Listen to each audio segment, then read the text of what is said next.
Récemment, j'ai posté en story d'une vidéo de mes chiens qui jouent ensemble, chose qui arrive jamais. Pour ceux qui connaissent mes chiens, hein, donc c'est pas deux chiens qui ont de l'intérêt un envers l'autre. C'est deux chiens complètement différents, avec deux personnalités complètement différentes et des intérêts différents. Donc, ça m'a amené à poser la question sur les réseaux sociaux, question à laquelle j'ai eu beaucoup de réponses. Est-ce que vous aimeriez savoir les éléments à surveiller pour mieux comprendre finalement, est-ce que mon chien est en train de jouer ou il est en train de pogner les nerfs puis il va se battre finalement? C'est que, veux pas, il y a plusieurs similitudes entre deux chiens qui jouent ensemble et qui se battent. Dont notamment les grognements, les coups de dents vers le cou aussi là, de l'autre chien, les mouvements aussi. Donc, des fois, il va y avoir ce que les gens vont appeler de la dominance, alors que c'est pas vraiment tout à fait ça. En fait, ce qui est intéressant de savoir, donc là, aujourd'hui, le but, c'est de vulgariser, OK? Donc, c'est pas de rentrer dans les détails ou quoi que ce soit parce que chaque cas est complètement différent. Très important de prendre le point de départ aussi de votre chien et sa personnalité, la façon qu'il joue, etc. Parce qu'on s'entend, mon Malinois et mon Border Collie ne jouent pas du tout de la même façon. Bref, tout ça pour dire que la vulgarisation que je vais vous apporter aujourd'hui, c'est les similitudes sont normales, donc c'est pour cette raison-là que c'est si difficile à déceler. Mais en fait, ce qu'on veut observer, c'est au niveau du corps au complet et de la dynamique entre les deux chiens. Donc, quand deux chiens, c'est des échanges plutôt égaux. Donc, qu'il y a de l'espace dans les jeux, donc qu'on se sépare, on revient. Même s'il y a des petites pirouettes là-dedans ou quoi que ce soit, puis des grognements très forts, puis des fois même, moi, mon Malinois, c'est son pattern, il claque des dents très fort. Et mon Border Collie, il essaye de grabber les petites pattes de mon Malinois quand il joue avec lui. Tout à fait normal. Donc, dans ces deux cas, on est vraiment dans leurs instincts, mais il y a un échange. Donc, c'est vraiment ça le but justement de jouer ensemble. Donc, que ça soit pas juste un au détriment de l'autre. Même si des fois, deux chiens ne sont pas nécessairement de force égale ni de taille égale.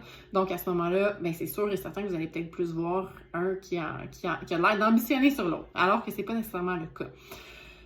La seconde que ça commence à être un peu plus dérangeant, là, si on veut, donc qu'on commence à plus penser qu'il y a peut-être une bataille qui peut se dessiner à travers ça, c'est dès qu'il y a comme une forme de grosse raideur ou des mouvements très saccadés envers l'autre, donc qui sont beaucoup plus rapides de ce qu'on vient de voir comme échange et que c'est très directif, là, justement dans le coup puis tout ça, puis c'est très raide.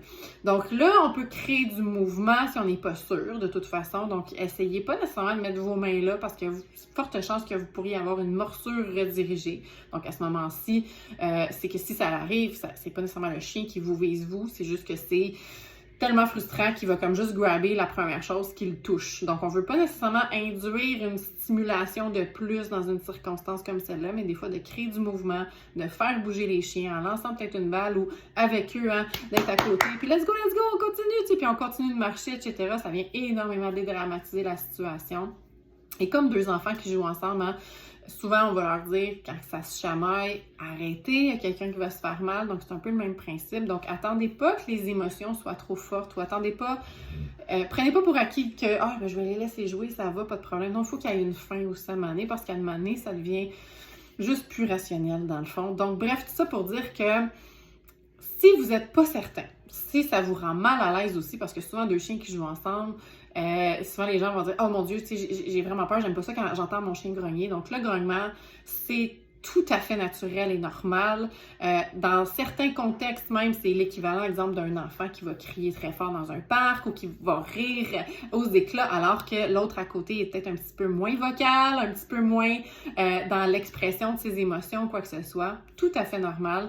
Donc, mais c'est vraiment un ensemble qu'on veut observer. Donc, en ce moment, comme je l'ai dit tout à l'heure, c'est de la vulgarisation à son plus simple appareil. C'est pas, ça remplace pas une consultation en comportement et ça ne remplace pas non plus un visionnement de vidéos concrets. Donc, si vous avez des questions, commentaires sur ce que je viens de parler, ça va me faire plaisir de vous répondre à ça.